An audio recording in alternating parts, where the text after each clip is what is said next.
Roll Tide, everybody. And it's time for Last Call with Jay Coker. I'm Mick Gillespie. Bama takes on Indiana. The Tide with a lot of momentum, getting healthy right now. Indiana, the number one team in the country. They look like an old Alabama team. You got to give these guys a ton of credit. So let's get this thing started. We're talking. Oh, well, just hold your thoughts there, buddy. Hold them right where you're at. Don't give them any credit then. Don't give them any credit, but let me play the open.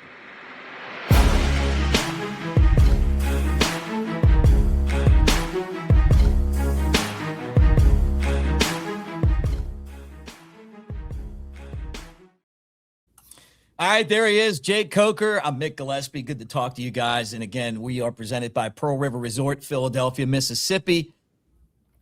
Can't wait to get out there again for another golf adventure at Dancing Rabbit. They have the Timeout Sports Lounge. And if you feel froggy, Bama's 7.5 point, depending on what day, dog in this Rose Bowl game, Jake. What do you think? The line was 6.5 now. Oh, that means people are taking it's 7. It's 7. 7 back to 7. So, what do you think? How good's that water? You getting freshened up for a great take? Yeah. Just getting the old the throat ready. I don't know. That line scares me a little bit. I mean, I would have thought the line would have been about 2.5, 3. To be honest with you. I don't know where the public is right now.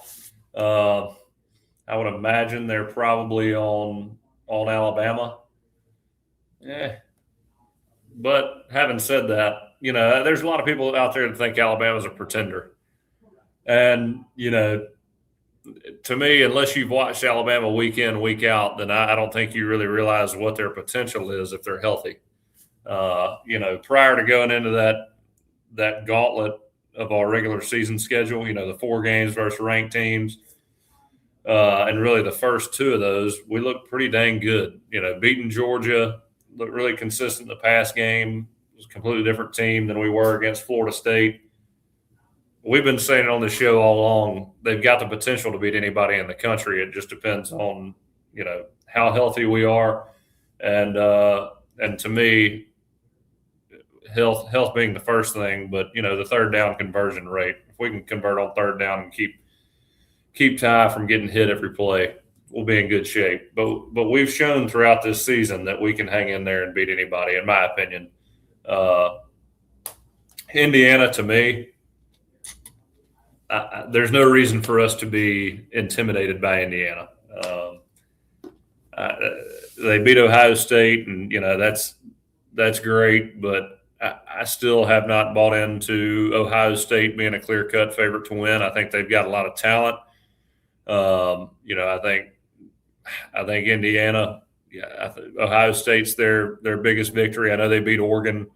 I'm not blown away by any team, in this playoff. Do I think that Indiana, Ohio State, and Georgia are probably the 3 favorites to win, in my opinion?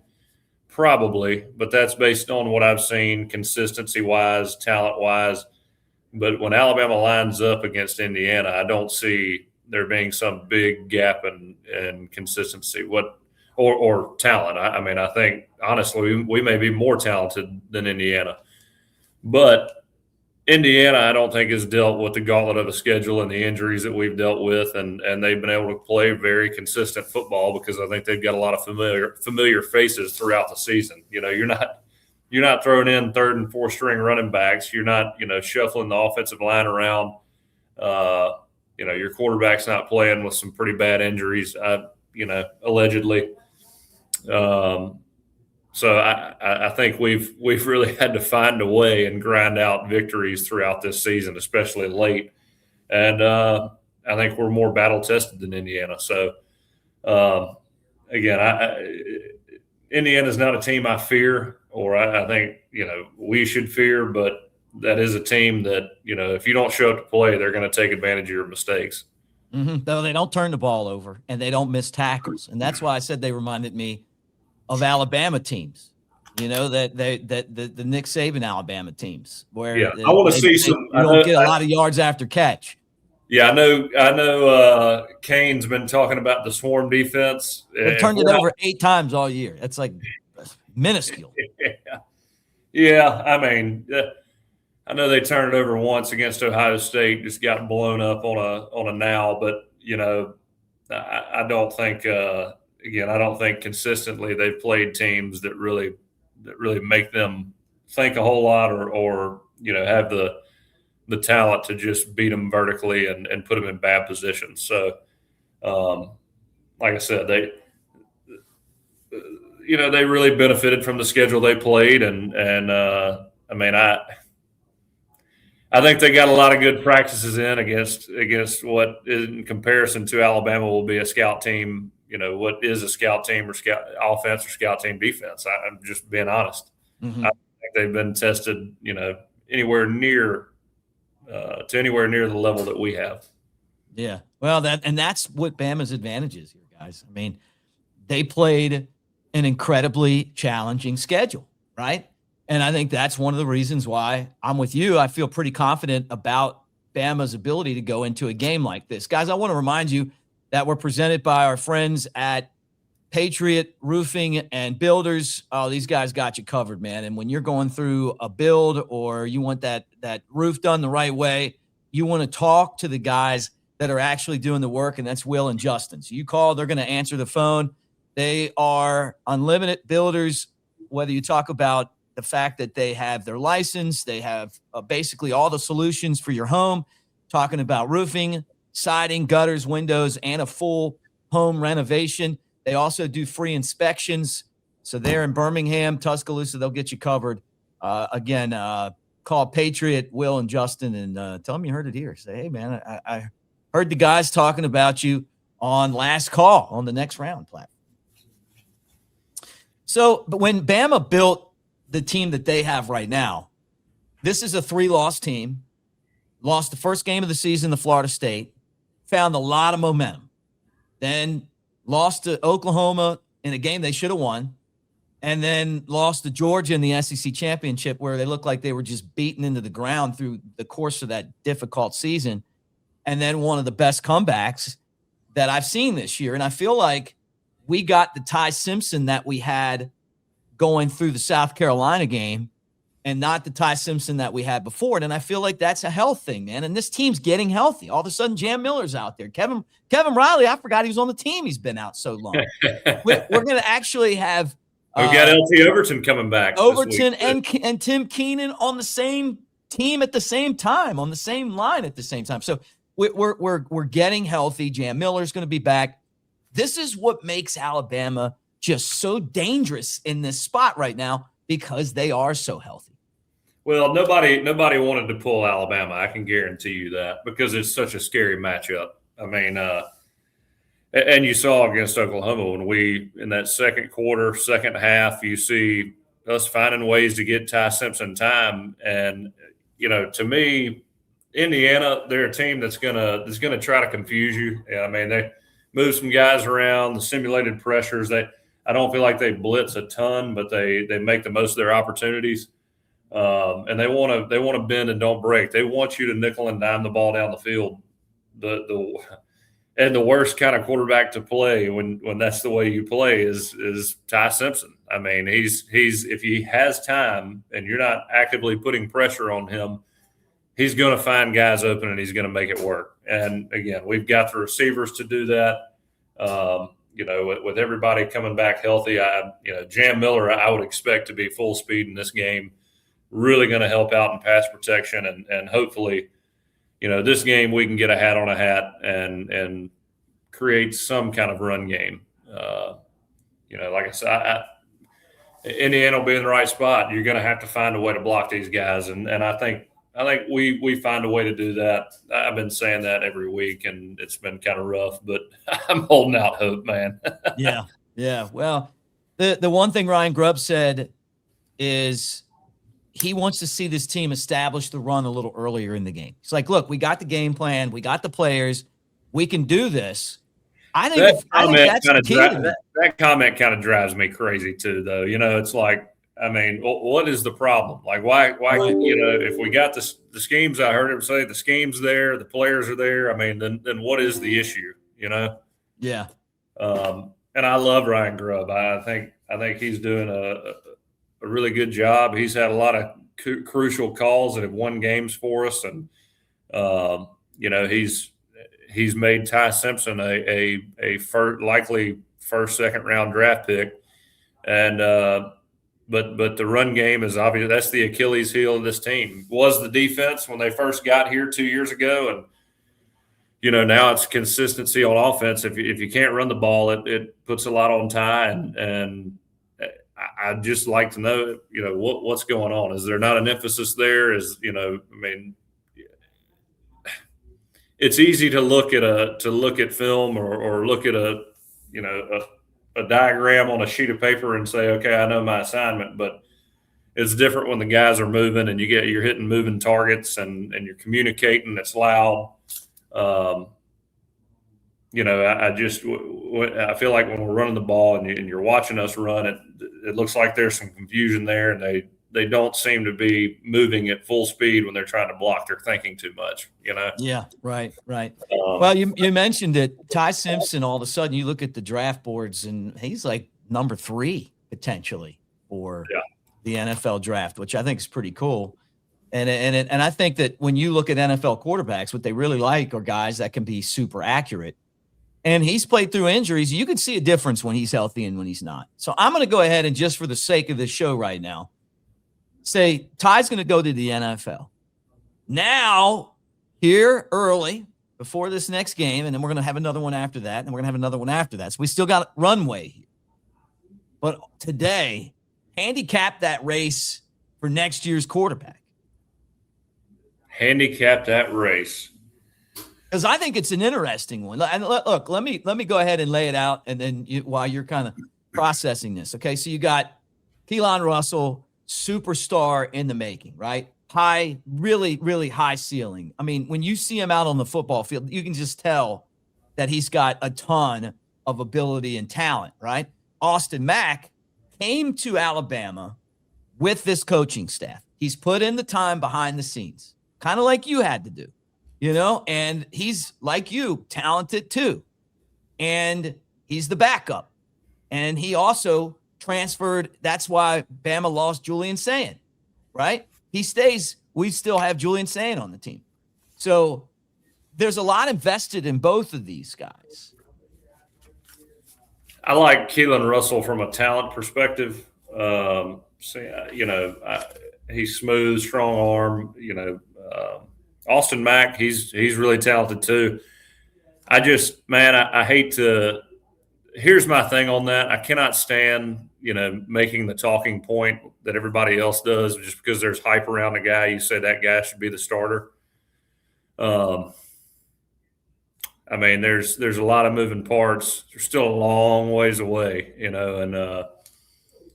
talent, obviously. I think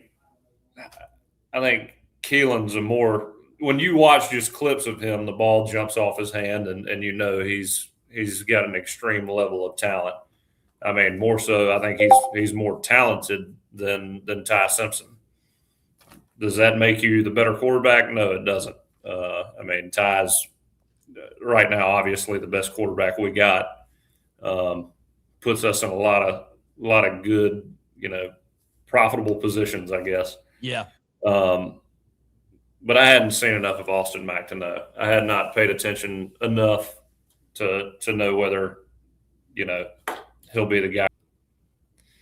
He's probably, head and shoulders above where Keelan Russell is right now. But I'll also say this. If they didn't have a really high expectation of Keelan Russell moving into next year and being the guy, they wouldn't have him out there playing – in that mop-up duty as a true freshman. There's obviously a strong belief that he's going to be the guy next year. But I hate to say, Keelan Russell's going to be that guy because, there's also a loyalty in me towards Austin Mack, a guy who's put time in and deserves a shot, to be the next man up. Yeah.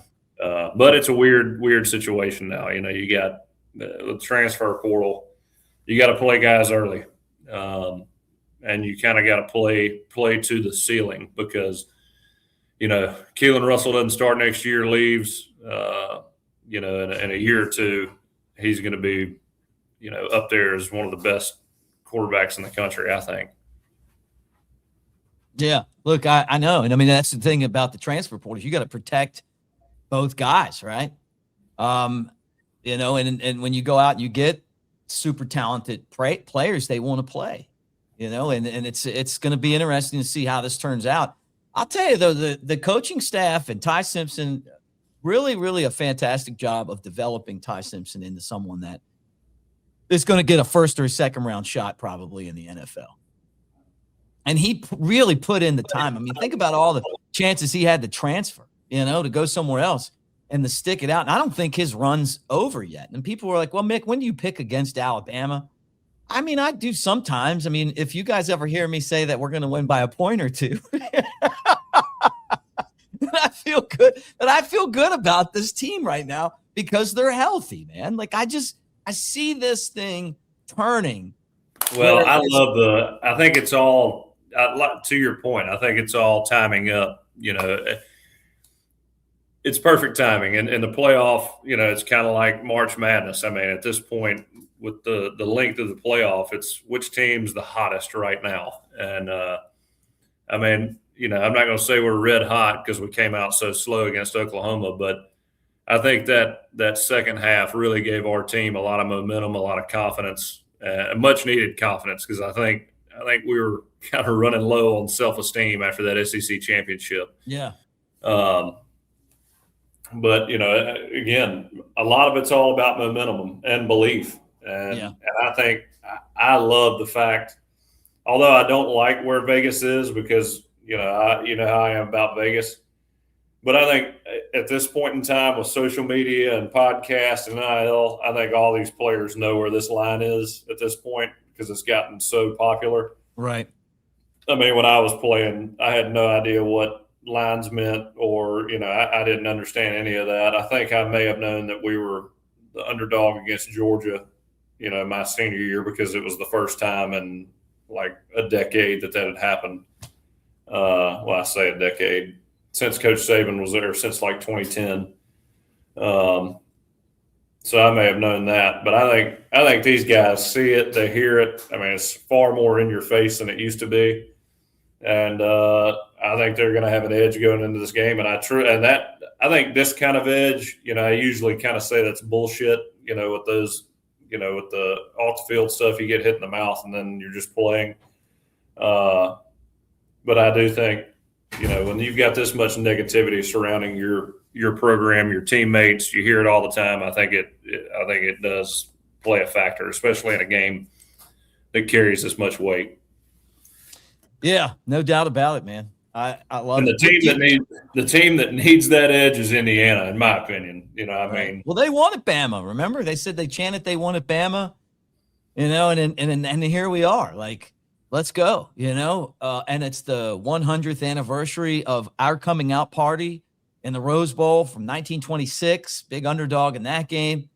And you got to go out there and play, and Bama's going to have better players at most of the positions, better, more athletic players, and a lot of guys from California. I mean, we got a whole team of guys from California. Don't forget about that, people. These guys are playing in front of their family and friends in a dream matchup. In the Rose Bowl, which to me is one of the greatest venues in sports in the entire world, they're going to be fired up, man. I mean, you're going to get the best of the best from the Bama. I mean, and I think that the fact that they're healthy makes a difference too. So one guy, though, I want to ask you about is Ryan Williams. You and I both love Ryan Williams. We know him. We want him to do well, really, like from the genuinely, not just to help the team, but just want to see him get his game back on track. He's had a lot of drops this year. They don't even target him that much anymore. How can he get his game back to what we know it can be? The guy that we saw in the Georgia game, the guy that we saw on the Daniel Moore print. Having that much talent can be a blessing and a curse. You know, And I think teams not knowing much about him last year set him up to get him in positions where he could make plays. And the thing about Ryan right now is, again, he's 18 years old, should be a freshman. I don't think his body is quite there where it needs to be strength wise. I think he needs to get to where he can be a physical guy, not only, in route running, but also, blocking as a receiver. It's a huge, that's a huge positive aspect to have, or characteristic to have as a receiver. He's got to get stronger. He's got to be that guy you can count on in traffic to make plays. And it's one of those things I've been saying all year long. When he's running routes, he seems like he is thinking way too much. It just seems like he's still playing at a pace in which you feel like he's trying to figure it out. And, when you're a little smaller, and you watch him take hits. He looks like when he's taking hits in traffic or over the middle, he's taking some punishment. He's got to get bigger and stronger, and get to where he can absorb those and get to a place where he's playing fast. And I just don't feel like there's a trust there with Ty just yet, or the coaching staff that they can throw it to him in traffic and it's not going to be a tip ball for an interception or a drop ball because, you're hearing footsteps or whatever it may be. Again, that's not me in any way trying to tear down Ryan. I think Ryan, in all seriousness, has the potential to be one of the best receivers ever come out of Alabama. But I think making judgments about Ryan Williams, not being the guy that everybody thought he was is unfair. I think he's way too young for that, for that kind of judgment. Great point. Maybe he's just playing the way that a guy his age plays, instead of us thinking that he's going to, be the guy on the cover of the college football video game and be, a Heisman Trophy winner. Yeah, there's, when you're that pass heavy, you really got to understand where you're going because, look, Ryan Grubbs, he's trying to mix it up a lot, and, there's a certain, there's only a certain amount of concepts you can run, to be creative, and these guys got to be able to think, and they got to be on the same page all the time. When you're throwing the ball that much, and for an 18-year-old kid coming in, and I get that he played last year. He's also playing for a new coordinator. I understand it's the same system, but you got to get a good feel for whoever the play caller is. Every year or whenever he changes, you got to kind of understand what he's looking for. And so he's transitioned twice in 2 years, and at 18 years old, that's tough to do. And he's getting more familiar with Grubb. He's getting more familiar with Alabama. People probably aren't going to like that summary because it sounds like an excuse, but I played with a lot of receivers who, in 2 years weren't quite there yet. I've always said that third year is when you really find out whether a guy is going to be a great football player or not, in my opinion, because that's when you develop and you understand, how to play under the scheme you're in my opinion. That's average. To me, that's the average barrier. Some guys are there quicker, some guys are there later.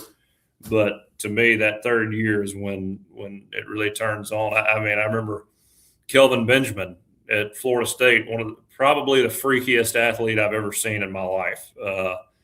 6'5", 6'6", ran a 4.4, 4.5. Dude could do backflips. And in the first 2 years, he just wasn't quite there yet. Third year, all of a sudden, this dude is just all world. First round draft pick, 24th or 26th overall by the Carolina Panthers. And, the first 2 years, everybody, I felt like, the fan base was like, where is this guy? Or, kind of give him a hard time. Now, he didn't have the freshman year that Ryan Williams had, so he didn't have all that pressure. But, with his body size and his talent, everybody's kind of wondering, what's going on in that third year, man. He's making plays and he understands where he needs to be, what he needs to do. And, sometimes it's just a mental hurdle you got to get over, and it takes a little time to get there. Yeah, no doubt about it. So I don't know that we'll be back on here. The slow and sometimes, I mean, the drop passes, and when you don't completely understand where you need to be, everything's not clicking. Just it's not all reaction. Your physical play suffers at the same time. Right. And it's harder to catch balls and be on the same page with everybody when you're thinking too much. Obviously, that's an obvious statement, but when it's second nature, man, that's when the instincts take over and you're just playing in the backyard. Yeah, and that's what Kalen DeBoer has said that consistently about just going out there and playing football. Your thoughts on the pursuit that other schools, Michigan and Penn State, reportedly had for Kalen DeBoer? Michigan didn't want to go away. He sticks with us. And I'll say this. It's time for us to stick with him because the guy had a chance to leave. He could have gone to either one of those two spots. You know what? It's not Nick Saban, guys, but I'm going to say this on all the platforms I'm on. For those of you that aren't on board yet, you need to do it because this guy stuck with us. He could have Lane Kiffined our ass right out, and we could have been there with Ryan Grubb as our head coach, or Kane Womack. I mean, look at the dysfunction that Lane Kiffin left Ole Miss in. Kalen DeBoer didn't do that. He might have even wanted that Michigan job. I don't know, but I'm glad he stayed, and it's time for us to make this his home. For those of us on here that have been questioning the guy. Look, the guy's as good as out there right now. Yeah, I mean, that's my opinion. My opinion. Yeah, our opinion from the start to come in after Coach. I was talking about this today. Just to come in after Coach Saban. I mean, you talk about the balls it takes to come in and replace the best to ever do it, and do it with the humility he's done it with, and then to turn down. I mean, Penn State called him. Michigan called him. Had the opportunity to get out of here for I'm sure a hell of a payday and also, great positions at both schools, a lot less pressure in my opinion. To stick around, that guy didn't flinch. And, that's the kind of guy you want around. Just flatline, calm, committed, great recruiting class coming in. Probably may end up adding Cam Coleman if he wants him from what it sounds like. Yeah. How about that? It's hard to complain if you're an Alabama fan right now. I'm not going to say it's a turnaround because we're in a great spot, but it was a heck of a turnaround from the time Coach Saban retired till now because it felt like the ship was sinking when the day Coach Saban retired and all those guys were entering the transfer portal. Right. And for those of you guys that have been riding Ryan Williams, remember him sticking was a major, major thing. Yeah. And we need to get his back too. And I know the drops and I know all the other stuff. Think about all the great things that he's capable of doing and has done too. And can you imagine him and Cam Coleman on the same offense? Look, I love guys, especially in this era, sticking around and putting in the work. I hate to see people turn their backs on players because I can tell you what, Ryan's either going to be really good here, or he's really, really good here, or he's going to be really good somewhere else. Yeah. So, we got to take care of our own, especially the ones who came here, from the jump and are sticking around. And, he could have a bad mentality. He could think about going somewhere else. He's not targeted enough, this, that, and the other. But, if he sticks around, I think he's going to be a great player at Alabama. It's just a matter of time. I think he needs one more offseason. Yep, no doubt. I get that. Hey, let me talk about the vacation season. You guys need to think about our friends at Residence Inn by Marriott in Ocean City. Our guy Keith out there loves Alabama, but it's right there on the OC coast near the boardwalk and Secrets in Maryland. I just got back from D.C. That's where I had a family reunion there. It was a little chilly, but it was beautiful. And I wish I had time to swing out there and hang out at that beautiful hotel. The Next Round Gang did their show from there. And Keith wants you guys to swing by and yell Roll Tide at him. Sorry, Jake, for interrupting. I can't remember what I was going to say.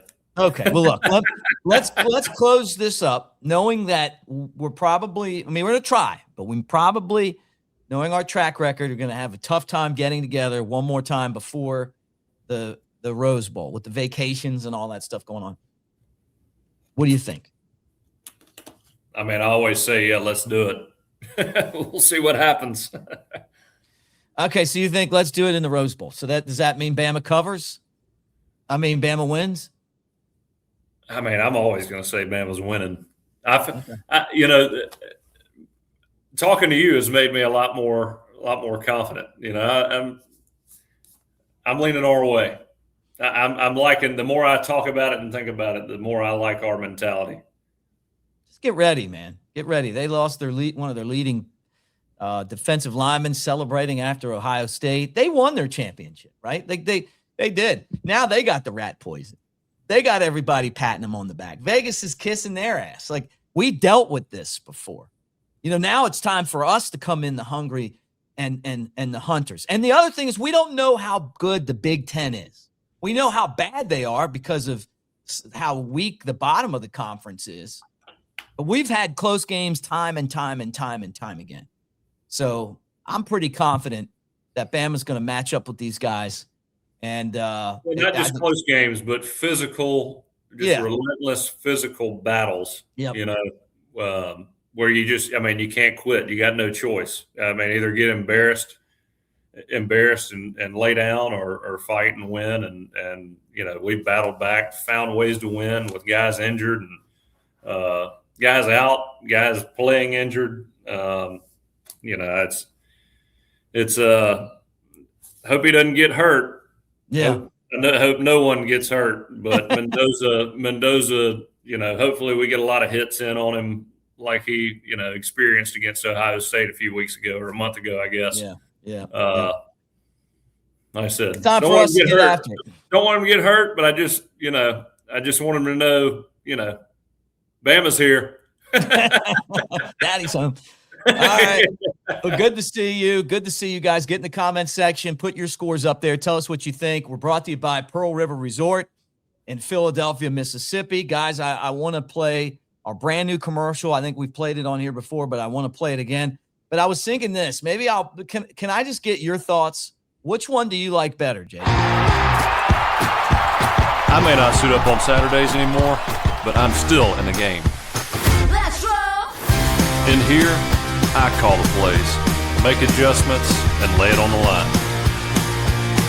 Want to feel that fire, that rush? Then you've got to get in the game. I used to say it in the tunnel, and I still say it now. Let's roll.